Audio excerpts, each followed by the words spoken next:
अर्चनाताईंच्या प्रचारासाठी मी आलो आहे.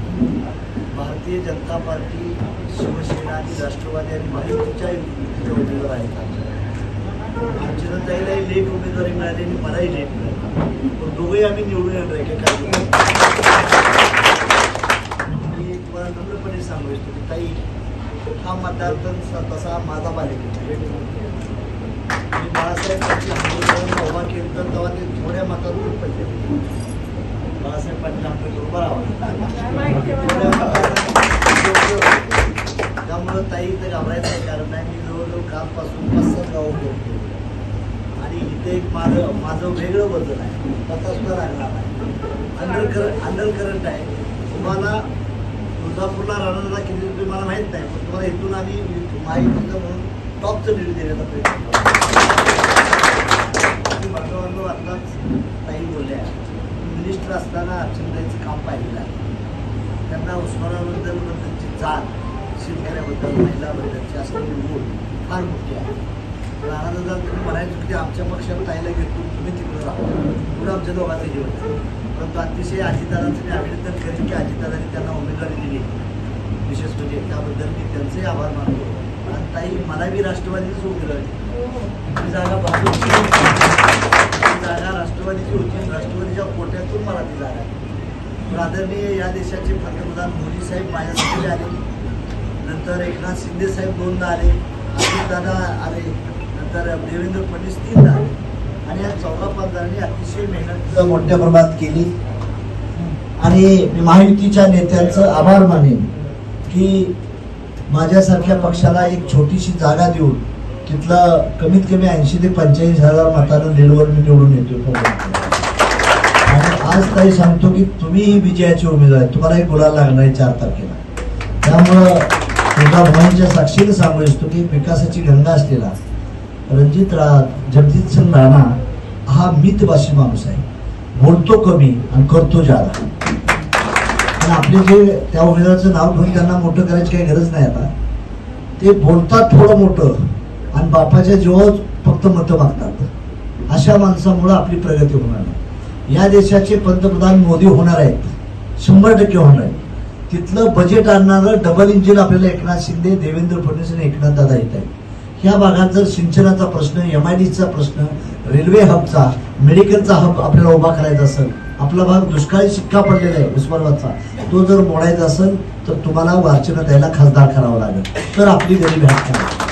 आज आता विरोधी पक्षाला तुम्ही खासदार केलं तर त्याच्या हातात सत्ता येणार आहे का?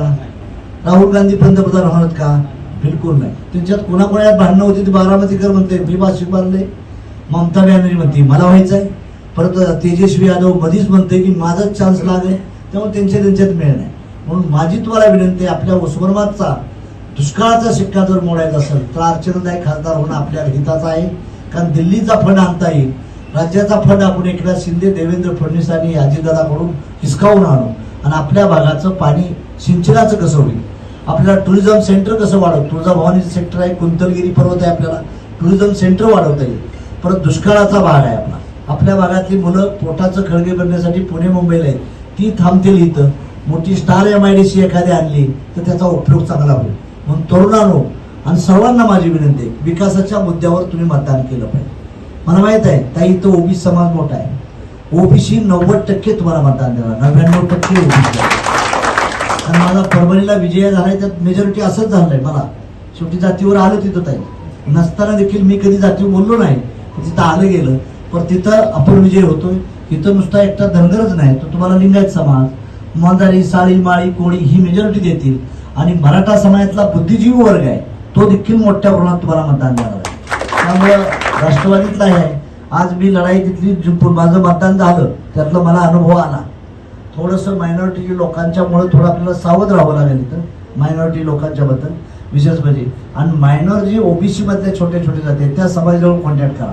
आणि कार्यकर्त्याला माझी विनंती आहे की तुम्ही आपला मतदारसंघ सोडून हलू नका. आपलं पोलिंग बूथ आधी ताब्यात ठेवा. BJPचं पोलिंग बूथ जी यादी आहे त्याच्यावर बी चेकिंग करा, तिथं फेल जाऊया आपण, हे लक्षात ठेवा. संघटन मंत्र्याला माझं स्पष्ट आव्हान आहे, जिथं कमी असेल, काही राष्ट्रवादीचं स्ट्रॉंग बूथ असेल त्यांच्याकडे ताब्यात ती द्या. काही शिवसेनेची माणसं स्ट्रॉंग असतील त्यांच्या तिथं ताब्यात द्या. आणि BJPच्या तिथं तुमचं जिथं आहे तुम्ही म्हणताय की 1 बूथ 20 आहे, तुमचं काही ठिकाणी कमी आहे. असंच केलं आपण. म्हणजे तुम्हाला मी सांगतोय, मला अनुभव फार वाईट आला. त्यामुळं जिथं राष्ट्रवादी मुस्लिम समाज आहे तिथं राष्ट्रवादीला देऊन टाका, रासपाला देऊन टाका. जिथं जिथं तुम्ही कमी आहे ती स्वच्छ माना मनानं. उगाच माझ्यासाठी जर हे करण्यासाठी करू नका. आणि आता 2 दिवसात ती पोलिंग बीचचं पॅड वाटा आणि तिथं कोण माणूस कोणाचं काम करतोय, म्हणतोय अर्चना पाटील देतोय तिकडं असं काय करतंय का ह्याचं बी चेकिंग करा, क्रॉस चेकिंग. मी माझ्या पक्षाची ताई 7,000 मुलं महाराष्ट्रातून नेली होती. मी इंटरचेंज ठेवली होती. त्यामुळे मला हे कळून आलं कुठं कुठं आपण कमी आहे कसं आहे. शेवटी माझी पोरं होती तिथं, आमच्या पोरांनी तिथं पोलिंग बूथ ताब्यात घेतला आणि त्यांनी काम चालू केलं. हे दृष्टीनं तुम्हाला देखील बघावं लागेल आपल्याला. पोलिंग बूथ ज्याचं मजबूत आहे त्याचा विजय आहे.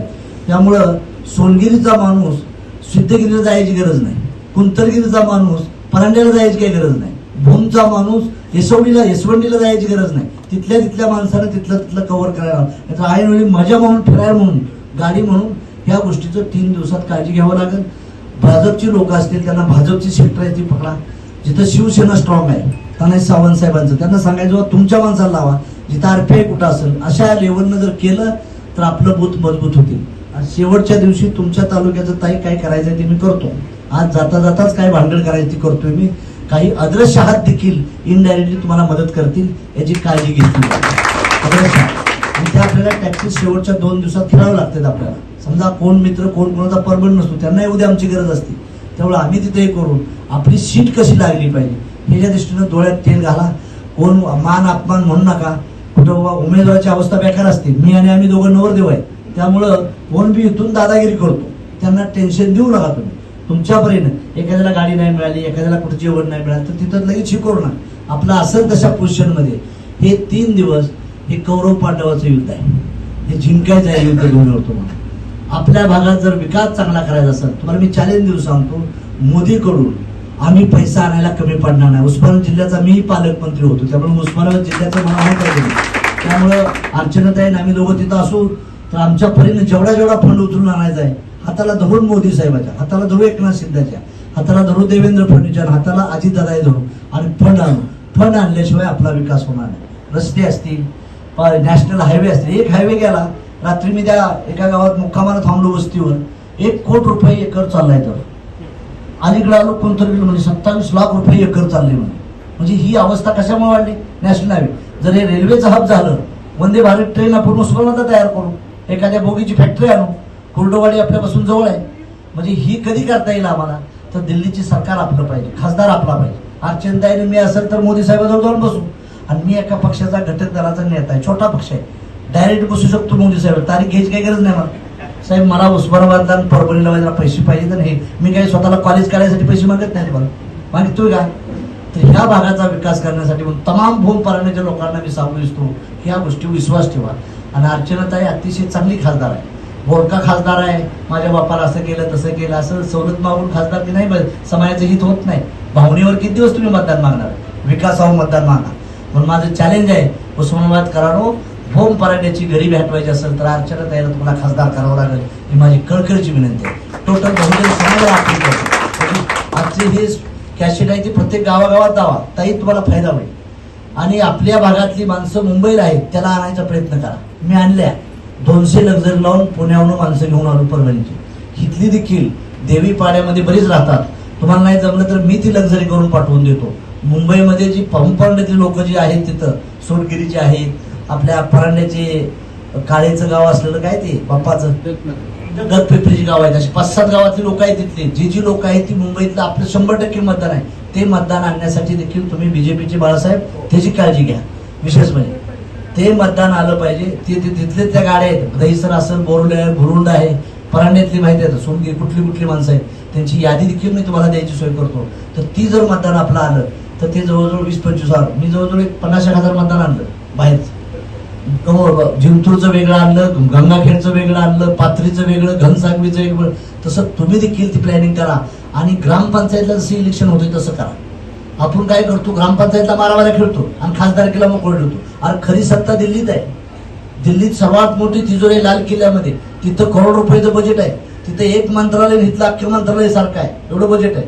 म्हणून दिल्लीचं बजेट जर तुम्हाला आणायचं असेल तर तुम्हाला इथं प्रत्येक गावात ग्रामपंचायत टाईपचं मतदान करा. आपलं एक मन. एखाद्या मुलीचं लग्न झालं असेल ती समजा कुठेतरी उस्मानाबादला दिली असेल, दुसऱ्या परभणीला दिली असेल, तर त्या मुलीला आणा आणि तिचं मतदान करून द्या.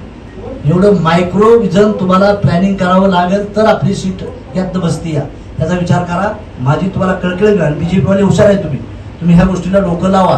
कारण आम्ही काय दोघंही होणार, तुमच्याच पक्षाचा पंतप्रधान होणार आहे, आम्ही दोघं हात वर करणार, पंतप्रधान तुमचा होणार आहे. त्यामुळे बीजेपीवाल्यांनी हे जास्त लक्षात घेतलं पाहिजे. राष्ट्रवादी, रासपा किंवा शिवसेना हे छोटे पक्ष आहेत. धाकटे भाऊ म्हणून तुम्ही आमच्याबरोबर आहे. आणि पंतप्रधान ताई मला परवा म्हणले माझा लहान भाऊ आहे, मोदी म्हणले.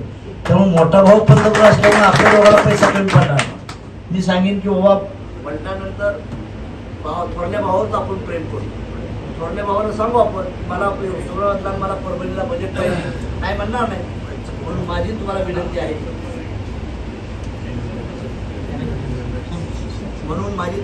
आहे, भूम पराठ्यावर राणा काय करणार, राणाची माझी पहिली लागणार आहे, मला तुळजापुरात मी त्यांना काल सांगितलं भूम पराठ्याचा निर्देश. त्यामुळे तुमची जिम्मेदारी आहे, माझी इज्जती खातर भूम पराठ्याला बाळासाहेब पाटील उद्यापासून घरी जायचं नाही, गाडी काढून आपलं पदरच्या पैशानं हे करायचं. सर्वांनी लक्षात ठेवून करून रासपाच्या कार्यकर्त्याला माझी विनंती आहे की माझी बहीण आहे, पंकजताई जशी बहीण आहे तशी अर्चना पाटील माझी बहीण. इंजिनियर आहे, मी बी इंजिनियर आहे, 2 इंजिनियर आम्ही तुम्हाला खासदार विचार तुम्ही करा. आम्ही टेक्निकल माणसं, आम्ही भावनिक माणसं नाही. आम्ही त्याला हेच म्हणून तेच करू, म्हणजे नाटक किंवा कुणाचं बांधण्यासाठी म्हणत नाही. पण माझे हात जोडून विनंती आहे, अर्चनाताई पाटील यांचा, अर्चनाताई पाटील यांचा 2:30 वाजता माझी सभा सातारला आहे, गडकरी साहेबांची माझी. परत तिथून माझ्या सांगोला 4 सभा आहेत, त्यानंतर बारामती 3 आहेत. म्हणून मी गडबड केली. तर ताईला विजय करा.